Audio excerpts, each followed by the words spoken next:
सुप्रभात विद्यार्थी मित्रों, आज हम कक्षा 7वीं का हिंदी विषय का रहस्य यह पाठ पढ़ने वाले हैं। इयत्ता 7वी मधील हिंदी विषयातील रहस्य हा घटक आज आपण अभ्यासणार आहोत।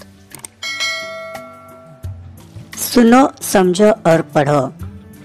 ऐका, समजून घ्या आणि वाचा। रहस्य यह पाठ लिखा है डॉक्टर हरिकृष्ण देवसरे इन्होंने। इनका जन्म 1940 में नागौद मध्य प्रदेश यहाँ हुआ और मृत्यु 14 नवंबर 2013 में हुई। रचनाएं संपूर्ण बाल विज्ञान कथाएं आदि। उनका परिचय डॉक्टर हरिकृष्ण देवसरे जी ने बाल साहित्य रचना और समीक्षा के क्षेत्र में प्रशंसनीय योगदान दिया है। आपने अनेक पुस्तकों का संपादन कार्य भी किया है। प्रस्तुत कहानी के माध्यम से लेखक ने बच्चों का अंधविश्वासों से दूर रहते हुए वैज्ञानिक दृष्टिकोन को अपनाने के लिए प्रेरित किया है। या पाठामधून मुलांनी म्हणजेच विद्यार्थ्यांनी अंधविश्वास पाळला नाही पाहिजे आणि अंधविश्वासापासून दूर राहिलं पाहिजे आणि वैज्ञानिक दृष्टिकोन आपल्या सोबत ठेवला पाहिजे किंवा बाळगला पाहिजे हे समजावून सांगितले आहे। अंधविश्वास म्हणजेच अंधश्रद्धा। समाजामध्ये काही गोष्टींच्या बाबतीत अजूनही अंधश्रद्धा पाळल्या जातात आणि त्या गोष्टींविषयी वैज्ञानिक दृष्टिकोनातून पाहण्याची सवय मुलांना लागली पाहिजे आणि यासाठीच हा पाठ लेखकांनी लिहिलेला आहे। अंधेरी रात थी, चारों ओर सन्नाटा था, हाथ फैलाए न सूझता था। कभी कभी कुत्तों के भौंकने की आवाज सुनाई पड़ती थी। आधी रात बीत चुकी थी। मामा जी के घर से कुछ दूरी पर सामने हवेली थी। हवेली में उजाला था। आर्यन खेतों को सरपट पार करता हुआ उस ओर अकेले बढ़ रहा था। उस हवेली में आधी रात के बाद कल भी ऐसा ही उजाला देखा था। मामा जी ने पहले ही आर्यन से कहा था कि उधर हवेली की ओर जाने की जरूरत नहीं है, वह हवेली भूतों का डेरा है। आर्यन मन ही मन मुस्काने लगा। वह जानता था कि भूत वूत कुछ नहीं होते, यह कपोल कल्पना है। सगळीकडे अंधार पसरलेला असतो। अगदी आपले हात जरी पसरले तरी ते सुद्धा दिसत नाहीत इतका अंधार असतो आणि अशा अंधारामधून आर्यन एका हवेलीकडे चाललेला असतो। त्याच्या मामांच्या घराच्या समोरच ही हवेली असते आणि या हवेलीमध्ये रात्रीच्या वेळी उजेड दिसत असतो। मामांनी आधीच सांगितलेलं असतं की ही हवेली म्हणजे या ठिकाणी भूत राहत असतात, त्यामुळे तुम्ही तिकडे जाऊ नका। परंतु आर्यनला माहित असतं की भूतभीत काहीही नसतं, म्हणून तो या हवेलीकडे नक्की काय चाललं आहे हे पाहण्यासाठी निघालेला असतो। कक्षा में विज्ञान के शिक्षक ने वैज्ञानिक दृष्टिकोण अच्छी तरह समझाया था। रहस्य का पता लगाने के लिए उसने मन में ठान लिया। म्हणजेच वर्गामध्ये विज्ञान शिकवणाऱ्या शिक्षकांनी वैज्ञानिक दृष्टिकोन कशा पद्धतीने असतो ते व्यवस्थित समजावून सांगितलेलं असतं। त्यामुळे याचं रहस्य म्हणजेच हवेलीचं रहस्य काय आहे हे शोधून काढण्यासाठीच आर्यन तिकडे निघालेला असतो। मामाजी ने कहा था, इस हवेली में पिछले 10-15 सालों से कोई नहीं रहता। पहले उसमें एक जमींदार का परिवार रहता था, अब जमींदार का परिवार खत्म हो गया है। उस तरफ कोई आता जाता नहीं। एक बार गीसू उधर गया था, बेचारे का बुरा हाल हुआ था। 3 महीने तक खाट पकड़े रहा। या हवेलीमध्ये 10-15 वर्षांपासून कोणीही राहत नाही। पूर्वी या ठिकाणी जमीनदार आणि त्याचा परिवार राहत होता, आता ते सगळेच मरण पावलेले आहेत। एका वेळी गिसू नावाचा त्यांचा जो नोकर असतो तो त्या ठिकाणी गेलेला असतो, परंतु त्याचं खूपच हाल झालेले असतात। 3 महीन्यापर्यंत तो खाटेवरतीच पडून असतो। आर्यन करवटे बदलता रहा। आधी रात को उठकर छत से उसने हवेली को फिर से देखा। वहाँ रोशनी थी।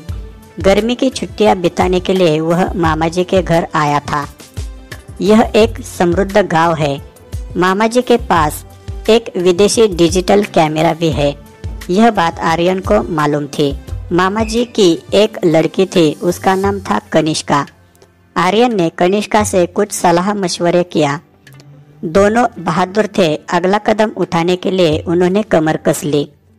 आर्यनला चैन पडत नसतं। अर्ध्या रात्री उठून तो छतावरती येऊन त्या हवेलीकडे पुन्हा पाहतो. त्या ठिकाणी उजेड त्याला दिसतो. उन्हाळ्याची सुट्टी घालवण्यासाठी तो मामांच्या घरी आलेला असतो.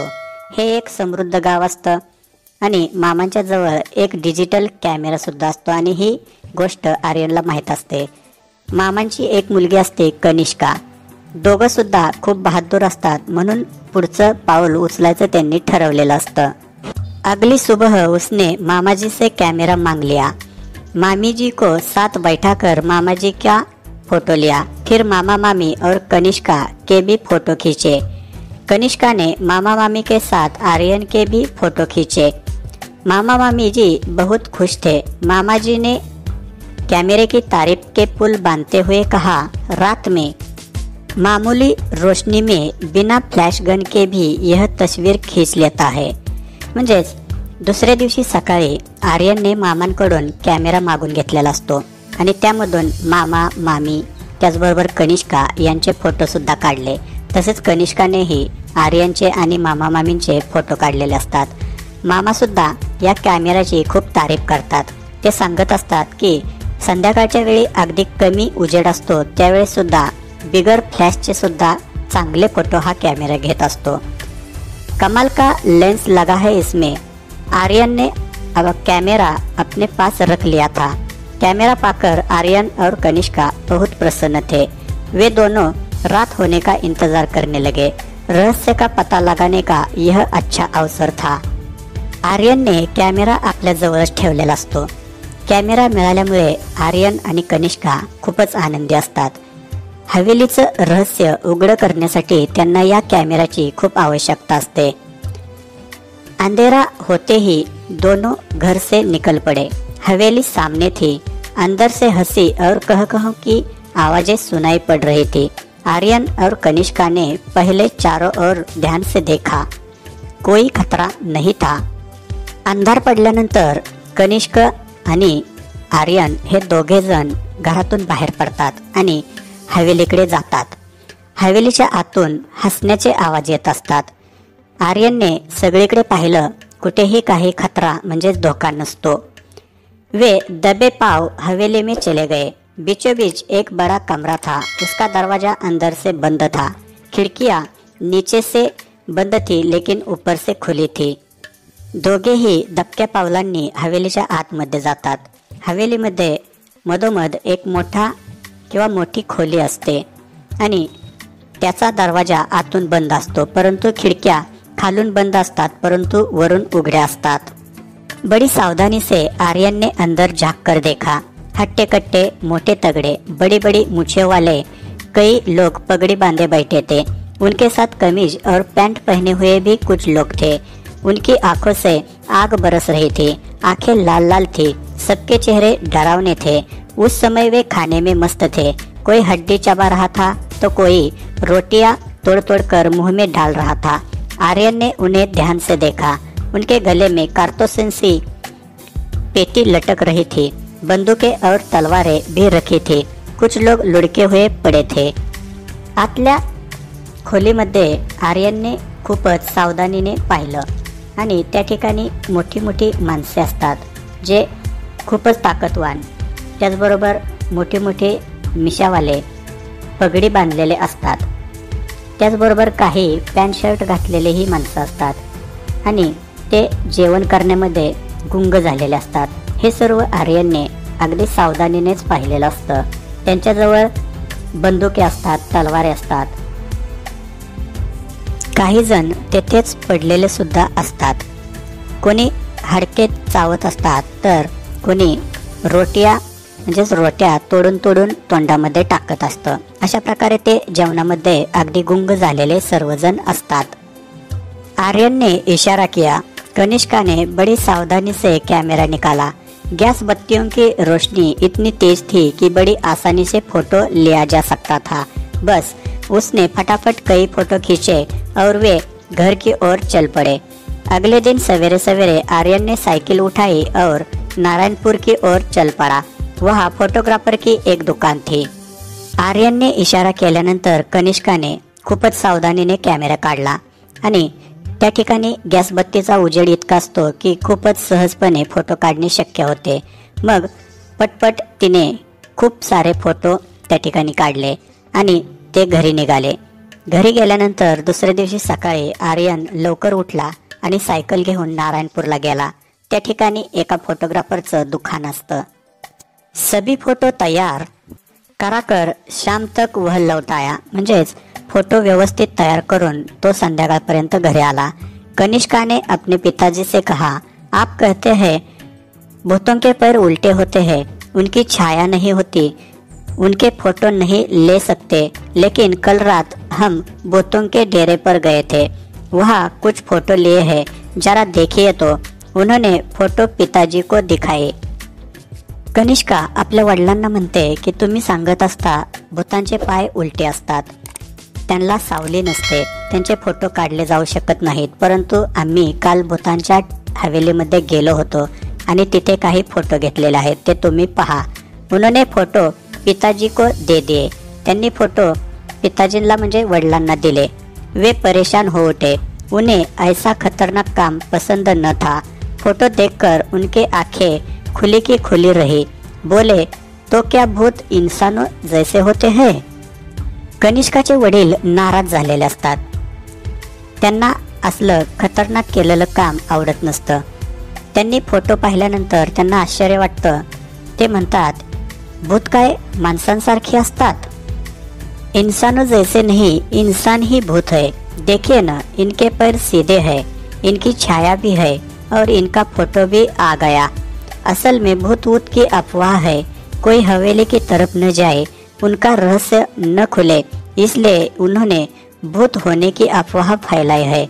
यदि लोगों का आना जाना रहता तो ये लोग वहाँ अपना क्रियाकलाप कैसे कराते किंवा चलाते.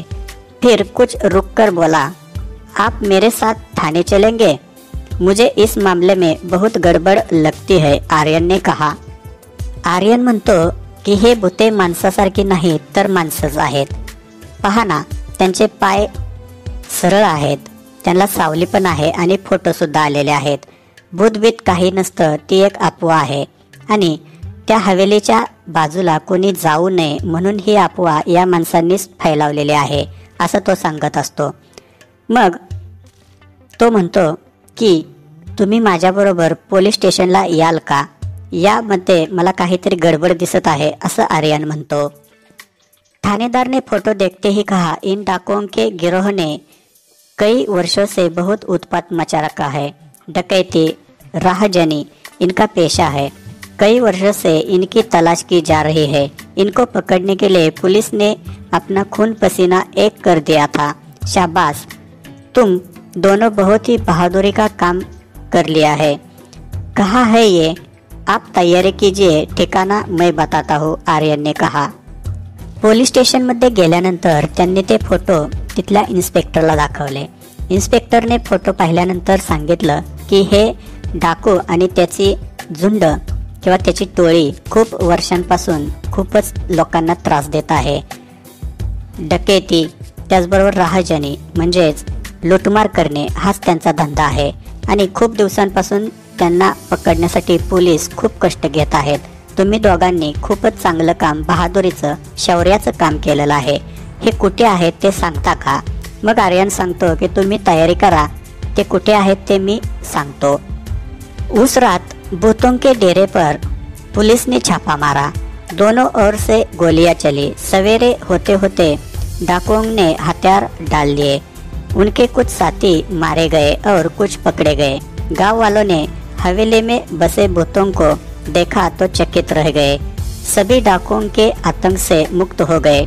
जिला कलेक्टर ने आर्यन और कनिष्का की बहादुरी के कारण उनके नाम राष्ट्रपति कार्यालय को भिजवा दिया. आने वाले गणतंत्र दिवस पर महामहिम राष्ट्रपति के हाथों उनको वीरता पुरस्कार से सम्मानित किया जाने वाला है. दुसऱ्या दिवशी रात्रीच्या वेळी पोलिसांनी या हवेलीवरती छापा टाकला आणि दोन्हीकडूनही गोळ्या चालवल्या गेल्या. त्यामध्ये काही डाकू मेले आणि काही पकडले गेले. सकाळी सकाळी सर्व डाकू आपले हत्यारे टाकून पोलिसांना शरण आले आणि जिल्हा कलेक्टर असतात त्यांनी या दोघांची नावे राष्ट्रपती कार्यालयाला कळवलेली असतात, कारण त्यांनी खूपच बहादुरीचं काम केलेलं असतं. मग येणाऱ्या प्रजासत्ताक दिनाच्या दिवशी त्यांना राष्ट्रीय वीरता पुरस्कार दिला जाणार असतो तो राष्ट्रपतींच्या हस्ते त्यांना मिळणार असतो। अशा प्रकारे कनिष्का आणि आर्यन या दोघांनी आपल्या समजदारीमुळे गावाला डाकूंपासून मुक्त केलेलं असतं आणि ही बहादुरी त्यांनी केल्यामुळे त्यांना पुरस्कार सुद्धा मिळणार असतो। आपण सुद्धा प्रत्येक गोष्टीमध्ये अंधश्रद्धा न पाळता त्याचं वैज्ञानिक दृष्टिकोनातून काय कारण असू शकेल हे शोधलं पाहिजे। वाचन जगत से, टिप्पणी बनाने हेतु समाचार पत्र से बहादुर के किस्से पढ़ो और संकलन करो। म्हणजे नोंदी करण्यासाठी वर्तमानपत्रांमध्ये आलेल्या शौर्याच्या कथा तुम्ही वाचा आणि त्याच्या नोंदी करा। शब्द वाटिका, नए शब्द, सन्नाटा, नीरव शांति, सलाह मशविरा, परामर्श, बीचों बीच, मध्य भाग में, उत्पात, उधम, उपद्रव, डकैती, लूटपाट, राहजनी, रास्ते में लूटपाट, आतंक, दहशत, भय, मुहावरे, घाट पकड़ना, बीमार होना, करवटे बदलना, बेचैन रहना, कमर कसना, दृढ़ संकल्प करना, तारीफ के पुल बांधना, प्रशंसा करना, आंखें खुली की खुली रहना, चकित रह जाना, खून पसीना एक करना, कड़ी मेहनत करना, हथियार डालना, आत्मसमर्पण करना। इस तरह से हमने कक्षा 7वीं का हिंदी विषय का रहस्य यह पाठ पढ़ा। इस पाठ में हमने वैज्ञानिक दृष्टिकोन कैसे अपनाया जाता है यह देखा। अशा प्रकारे आज आपण इयत्ता 7वी मधील हिंदी विषयातील रहस्य ही वैज्ञानिक कथा किंवा वैज्ञानिक दृष्टिकोनाची कथा अभ्यासली। धन्यवाद।